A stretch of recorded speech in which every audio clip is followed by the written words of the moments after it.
2025. Sa ngayon po ay iba't ibang weather system ang nakapaligid ngayon dito sa ating bansa. Mayroon pong southwest monsoon ang umiiral sa kanluran ng Luzon, northeasterly surface wind flow naman ang umiiral sa extreme northern Luzon at frontal system ang nag-i-extend hanggang dyan po sa may Kabisayaan. Sa ngayon po ay opisyal nang nagsimula ang habagat season o tag-ulan season dito po sa ating bansa kaya asahan natin na mas mapapadalas na ang mga pag-ulan sa kanlurang bahagi ng ating bansa sa susunod na mga araw, lalo na po dyan sa may Central Luzon, Metro Manila, Calabarzon, Mimaropa, Ilocos Region, maging po sa may Cordillera at Western Visayas. At ito naman ay pinapakita ng forecast model natin po ang ginagamit hanggang po sa susunod na 2 linggo. At sa lagay ng ating panahon, ngayong madaling araw ay may mga pag-ulan sa Ilocos Norte, Ilocos Sur, Apayao, Pangasinan, ilang bahagi ng La Union, Nueva Ecija, Tarlac, Legazpi, Sorsogon, Catanduanes,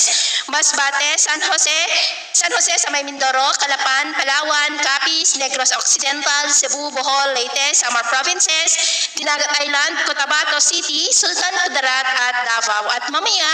ay sisikat naman po ang araw sa malaking bahagi ng bansa pero maulap pa rin ang kalangitan with isolated rains sa ilang bahagi ng Cagayan, Ilocos Region, Apayao, Kalinga, Mountain Province, Palawan, Romblon, Legazpi, Samar Provinces, Leyte, Bohol, Cebu, Dumaguete, Dinagat Island at Zamboanga. At mamayang hapon, may mga pag-ulan pa rin sa ilang bahagi ng ating bansa kaya kung lalabas tayo sa ating matahanan, ugaliin lamang po natin lagi ang magdala ng panangga natin sa init ng araw at proteksyon na rin po sa mga biglaang buhos ng ulan.